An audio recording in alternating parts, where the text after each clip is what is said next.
নমস্কার, প্রত্যেককে জানাই স্বাগতম। আলোচনা করছি ২০২৪-এর মার্চ মাসের ১৫ তারিখ থেকে এপ্রিল মাসের ১৫ তারিখ। একটা মাসের সময়কাল কতটা ভালো যাবে মকর রাশি জাতক জাতিকাদের, কোন কোন ক্ষেত্র থেকে প্র্যাকটিক্যালি পজিটিভিটি আসতে পারে, কোন কোন ক্ষেত্র থেকে সচেতনতা, সাবধানতা উভয়ই গ্রহণ করতে হবে, সমস্ত বিষয় নিয়ে কিন্তু আমরা চর্চা করব। একটা বিষয় আপনারা হয়তো জানেন যে এই যে একটা মাস আমরা আলোচনা করি, একটি ইংরেজি মাসের মাঝামাঝি সময় থেকে আরেকটি ইংরেজি মাসের মাঝামাঝি সময় অনেকেরই অড লাগে।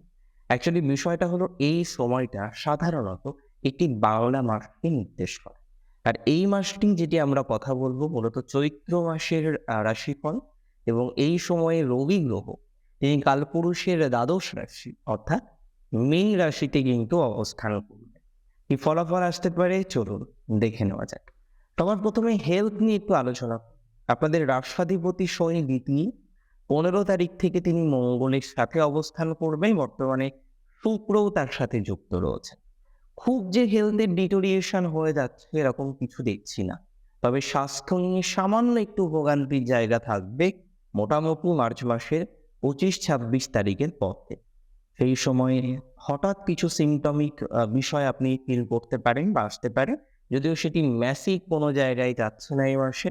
অন্তত নক্ষত্র হিসেবে শ্রবণা নক্ষত্র এবং ধনিষ্ঠা নক্ষত্র হেলথের দিক থেকে কিছুটা পজিটিভিটিই পাবেন। রইল বাকি হচ্ছে উত্তর আষাঢ়া নক্ষত্র, তার হেলথের ক্ষেত্রটা কিন্তু একটু জটিলতম থাকতে পারে। বেসিক্যালি আপনাদের যে অষ্টম ঘরের অধিপতি সে তো তৃতীয়, কিছু হঠাৎ বিপদের টেন্ডেন্সি আসতে পারে। এর জন্য আমরা কি করব? আমরা সচেতন হব। রাস্তাঘাটে চলার ক্ষেত্রে, বিভিন্ন জায়গায় চলার ক্ষেত্রে আপনাকে সর্বপ্রথম এই ধরনের সচেতনতামূলক বিষয়গুলো গ্রহণ করতে হবে। কিছু মেডিকেশনের কানেকশনও আসতে পারে। মেডিকেশন, হ্যাঁ, মেডিটেশনও করতে পারেন। মেন্টাল কন্ডিশন যাদের একটু ডিস্টার্ব রয়েছে বর্তমানে এবং হওয়াটা স্বাভাবিক। যেহেতু পঞ্চমপতি শনি যুক্ত, তার সঙ্গে পঞ্চমপতি রবি যুক্ত হবেন। সো কোথাও যেন গিয়ে মেন্টাল ক্ষেত্রটা কিন্তু মকরের এই মুহূর্তে খুব একটা স্টেবল নয়। আর ৭.৫ পড়ার পর থেকে বিভিন্ন রকমভাবে মেন্টাল প্রবলেম আপনাদের আসছে। আজকে এই প্রবলেম, কালকে সেই প্রবলেম, এবং গতানুগতিকভাবে আমরা নানা রকমের প্রবলেম পাচ্ছি। যদি আপনার রাশিটি নিশ্চিতভাবেই হয়ে থাকে মকর, তবে এটুকু আপনাদের ভরসা দিতে পারি যে নক্ষত্র যদি আপনার ধনিষ্ঠা হয়ে থাকে বা চিত্রা হয়ে থাকে, ম্যাসিভ নেগেটিভিটি এই মাসে আপনাদের নেই। দ্বিতীয়ত, মেন্টাল কন্ডিশন নিয়ে ১৯-২০ ফলাফল প্রাপ্তির সংযোগ থাকলেও এক্সট্রিম নেগেটিভ হয়ে যাবে এরকম কিছু দেখছি না। তবে অনেকেরই কাউন্সিলিং, কনসালটেশন এগুলোর প্রয়োজনীয়তা হতে পারে। তো যাদের এগুলোর প্রয়োজনীয়তা হবে তারা এগুলো মেনটেন করার চেষ্টা করবেন। আমার মনে হয় সেটি আপনার জন্য পজিটিভ। আরেকটা কথা বলবো, মায়ের হেলথ নিয়ে অনেকেই চিন্তার মধ্যে রয়েছেন। দেখুন, এই সময়কালে ২ ধরনের ফল আমরা পাবো। প্রথমত আমরা মায়ের হেলথ নিয়ে কিছু জটিলতাও দেখব। তারপরে মায়ের হেলথের ক্ষেত্রে কিছু রিকভারিও দেখবো। মানে এই একটা মাস কিন্তু বেশ পরিবর্তনশীল বা বৈচিত্র্যময় মাস। কারণ আমরা দেখব ৬-৭ তারিখ নাগাদ শনি গ্রহ তিনি পূর্ব ভাদ্রপদ নক্ষত্রে প্রবেশ করবেন প্রথমত। দ্বিতীয়ত আমরা দেখব চতুর্থভাবে অবস্থান করবেন মার্কারি। তাছাড়াও আমরা এটাও লক্ষ্য করতে পারবো যে চতুর্থভাবে যে দেবগুরু বৃহস্পতি বর্তমানে কেন্দ্রীয়ভাবে অবস্থান করছেন, সে আল্টিমেটলি বরংই শেয়ার করবে আ আ এই সমসাময়িক সময়। তো কোথাও যেন গিয়ে একটা স্ট্রং পসিবিলিটিস তো থেকেই যাচ্ছে যে আপনাদের একটু হেলথের ক্ষেত্রটা ডেভেলপ করলো, একটু পজিটিভ দিকে আপনি আসতে পারলেন, বিশেষ করে মায়ের দিক থেকে সেটা কিন্তু থাকবে। তবে মেডিকেল এক্সপেন্স অনেকের বেশি হচ্ছে। বর্তমানে আয়ের জায়গাটাও অনেকের কমেছে। যদিও সেটা ঈপ্সিত নয়। আয় কমাটা সত্যিই ঈপ্সিত নয়। কেন কমবে? কিন্তু কমেছে। তো যখন একটু আয়ের জায়গাটা ডিটোরিয়েট করেছে, আয় সংক্রান্ত বিষয়ে নানা রকমের সমস্যার জায়গায় আপনি ফিল করেছেন, তবে সেই জায়গা থেকে রিকভার করার চেষ্টা করতে হবে।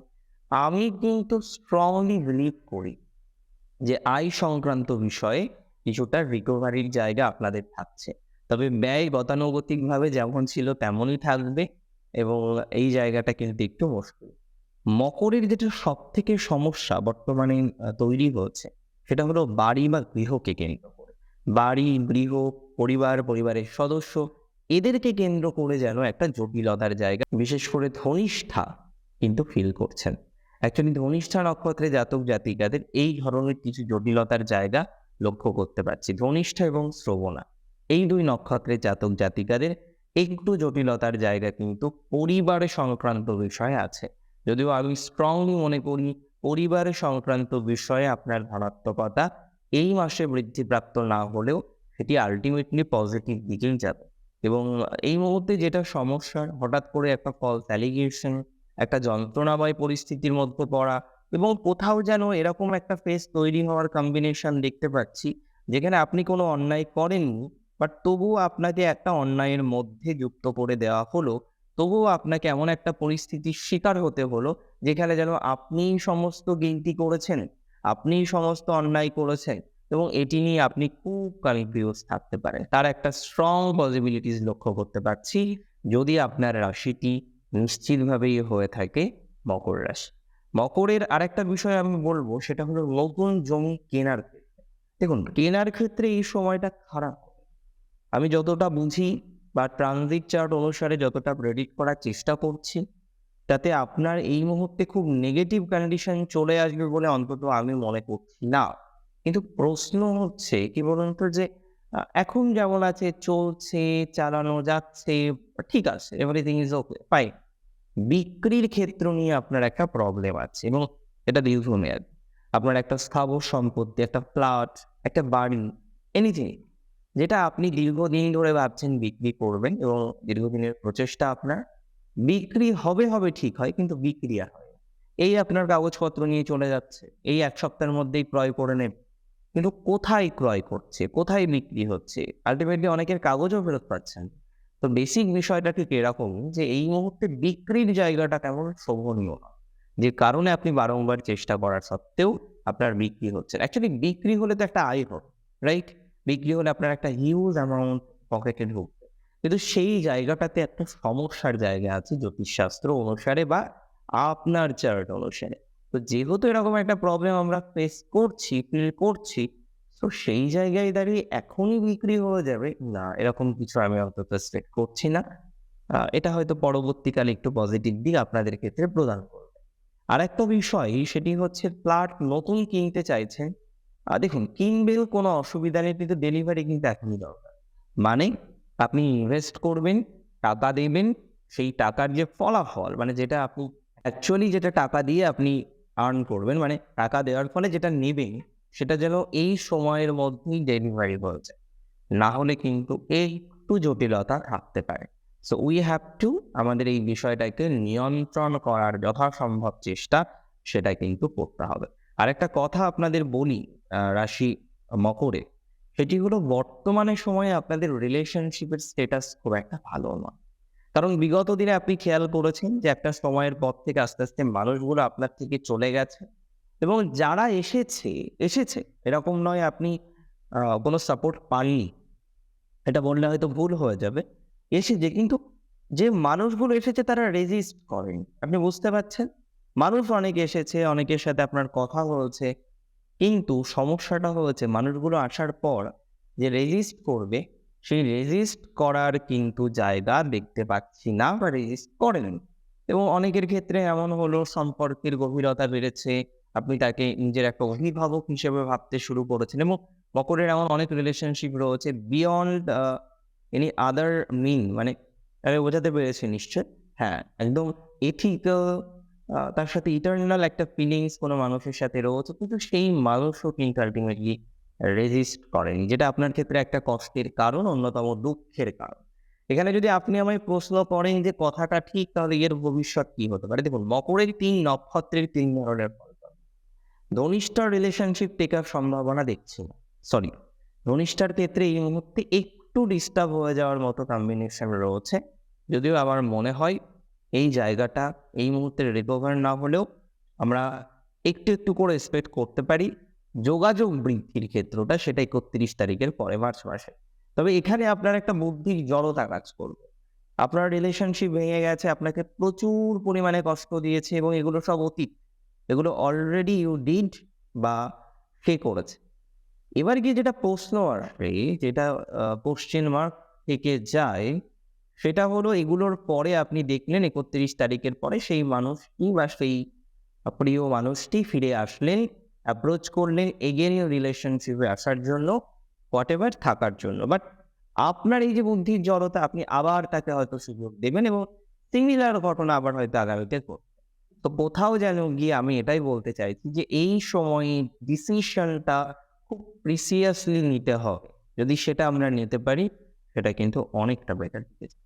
এমনি মকর রাশির মধ্যে আমরা শ্রবণার ক্ষেত্রে যে কন্ডিশনটা দেখছি সেটা মোটামুটি মধ্যম প্রকৃতির বলবো। শ্রবণ অ্যাকচুয়ালি প্রচুর সহনশীল, প্রচুর সহ্য ক্ষমতা শ্রবণার। মানে নিজে কাঁদবে, নিজে কষ্ট পাবে, নিজে অনেক দুঃখ পাবে, অনেক ভেঙে পড়বে। কিন্তু বাইরে যে প্রকাশটা শ্রবণার, সেটা কিন্তু অতটা ভেঙে পড়া দেখাবে না। মানুষটি কষ্ট দিচ্ছে, ভিতরে, ভিতরে কাঁদছে। কিন্তু তার সামনে একটা স্মাইলি ফেস করে দাঁড়িয়ে আছে। তো এই অ্যাবিলিটি শ্রবণার থাকে। সো এটা ডেফিনিটলি হ্যাটস অফ শ্রবণাকে। বাট রিলেশনশিপের ক্ষেত্রে আমি বলব শ্রবণার কিন্তু একটা সেকেন্ড চান্স দেওয়া উচিত বা সেকেন্ড চান্স পাওয়া উচিত। এটা নিয়ে সংশয় প্রকাশ করছি না। ওয়েল, অ্যাপার্ট ফ্রম দেয়ার আমরা যে বিষয়টি নিয়ে এবার আলোচনা করব সেটি হচ্ছে এডুকেশন। মকরের এডুকেশনের জায়গায় প্রচন্ড প্রবলেম আছেন মানুষ। বিকজ আপনি একটা বিশৃঙ্খল লাইফস্টাইল ডিল করছেন। এডুকেশন সিস্টেমে প্রবেশ করেছেন, আপনার মেইন মোটো হওয়া উচিত how to complete that. But instead of doing that আপনি যেটা করছেন, আপনি নিজে খুব পাজলড হয়ে যাচ্ছেন এবং অ্যাজ এ রেজাল্ট এই জায়গাটাকে খুব সাকসেসফুলি কিন্তু কন্টিনিউ করার ক্ষেত্রে আপনাকে একটা বেগ অর্থাৎ যন্ত্রণা পেতে হচ্ছে। আপনি যদি আমায় প্রশ্ন করেন যে এই যন্ত্রণা, এই সমস্যা কবে নাগাদ মিটতে পারে, আমি একটা কথাই আপনাকে বলবো, এডুকেশনের জায়গাটা কিন্তু ধীরে ধীরে পজিটিভ দিকেই যাবে। এই সময়ে হঠাৎ করে আপনার মনে হতে পারে যে এডুকেশনটা লেফট করে দেবো, যে একটা নতুন স্টার্টিং করবো। And I strongly believe that that is the most dangerous decision or destructive decision for Capricorn. করা যাবে না, বিশেষ করে ধনিষ্ঠা একদমই এটা করবেন না। শ্রবণার ক্ষেত্রে চেঞ্জ পজিটিভ হতে পারে, বাট কোর্স লেফট করে করার পরামর্শ দেব না। রইল বাকি উত্তরাশারা মিডিয়কর পরিস্থিতি থাকবে, অপরের বুদ্ধি দ্বারা পরিচিত হয়ে উত্তরাশারা পড়তে পারেন বিপদে। সো এখান থেকেও আপনাকে একটু কনসিয়াসলি ডিল করতে হবে। রইল বাকি যারা বিদেশে যেতে চাইছেন এডুকেশনাল পারপোজ, তাদের কিন্তু কন্ডিশনটা বেটার। বিদেশ গমনের সংযোগ রয়েছে।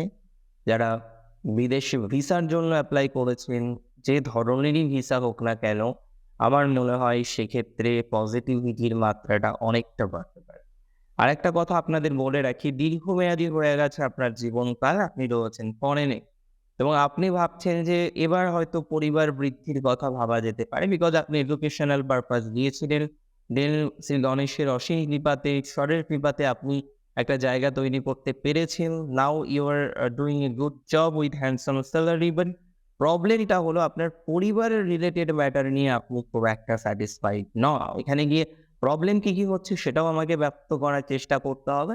প্রবলেম যেগুলো হচ্ছে তার মধ্যে ইনিশিয়ালি যেটা বেশি প্রবলেমেটিক, বিশেষ করে ধনিষ্ঠার, সেটা হলো ফ্যামিলি লাইফটাকে নিয়ে ভাবতে গিয়ে আপনি পার্সোনাল লাইফটাকে নিয়ে ভাবতে পারছেন না। বিকজ না ভালো মেয়ে পাওয়া যাচ্ছে, না ভালো ছেলে পাওয়া যাচ্ছে। অ্যাকচুয়ালি ভালো ছেলে ভালো মেয়ে প্রচুর আছে। এটা ভুল কথা যে ভালো ছেলে ভালো মেয়ে পাওয়া যায় না বা দুনিয়ায় সবাই খারাপ, একদমই সেটা নয়। বাট আমাদের চয়েস, আমাদের ডিসিশন, আমাদের সিলেকশন ম্যাক্সিমাম ক্ষেত্রেই হচ্ছে রং। দেখুন, আপনি একটা ভালো চাকরি করেন, ডেফিনেটলি আপনার পূর্ণাঙ্গ অধিকার আছে, আপনি সিলেকশন করবেন। কিন্তু সিলেকশনটা নিশ্চিতভাবেই গঠনমূলক হওয়া দরকার।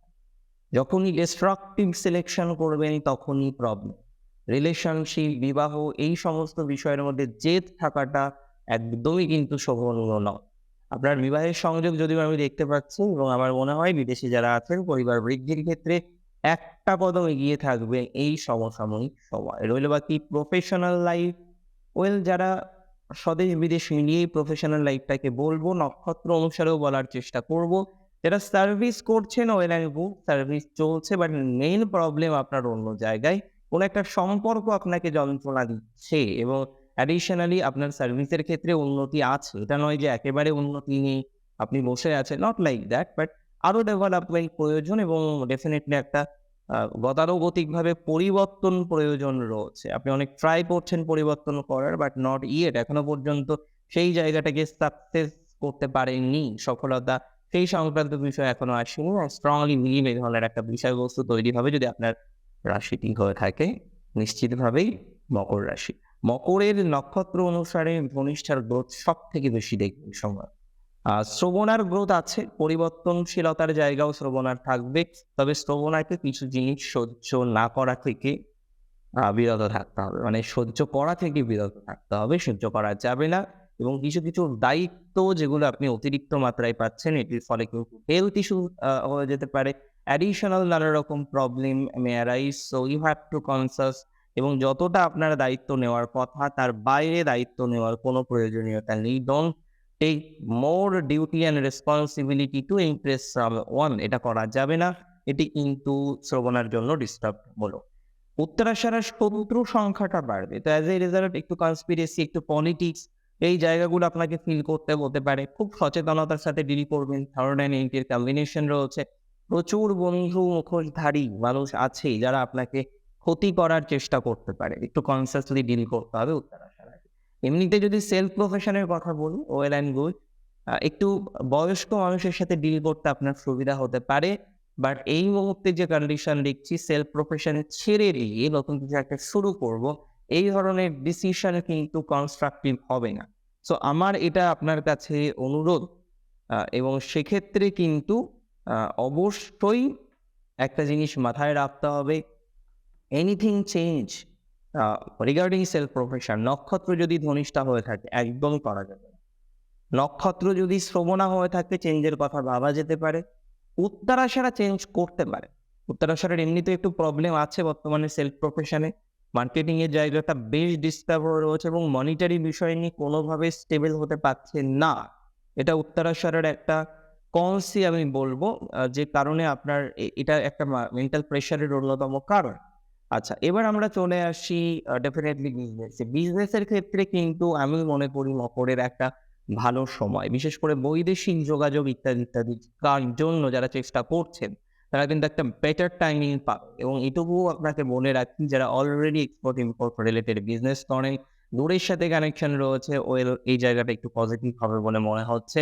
বিশেষ করে নক্ষত্র শ্রবণার এই জায়গাটা অতীব মাত্রায় বেটার হতে পারে এবং আপনাদের সফলতার মাত্রাটা বাড়বে বিজনেস রিলেটেড ম্যাটারে। But selection of the trade, second line of work, এগুলো কিন্তু খুব ইম্পর্টেন্ট। সিলেকশন যদি আমরা ভুল করি তাহলে প্রবলেম হবে। লাইন অফ ওয়ার্ক যদি আমাদের ভুল হয় তাহলে প্রবলেম হবে। এমনিতে ধরুন এখন শ্রবণার অনেকে বিভিন্ন রকম ব্যবসায় আছেন। তার মধ্যে যারা বিজনেস করছেন বিশেষত marketing, firm, law related, medical related তাদের একটু বেটার যাবে। ইলেকট্রনিক্স মোটামুটি থাকবে। গার্মেন্টস খুব ভালো বুঝছি না, খুব ভালো কিন্তু বুঝছি না। যারা যুক্ত রয়েছেন কসমেটিক্সের সাথে, অনেক সেলফ প্রফেশনাল আছেন যারা কসমেটিক্স ইত্যাদি, ইত্যাদি নিয়ে কাজ করছেন। মিডিওকর পরিস্থিতির কম্বিনেশন দেখছি। গ্রোথের ক্ষেত্রে একটা সামান্য ডিস্টারবেন্স কিন্তু ফিল হতে পারে।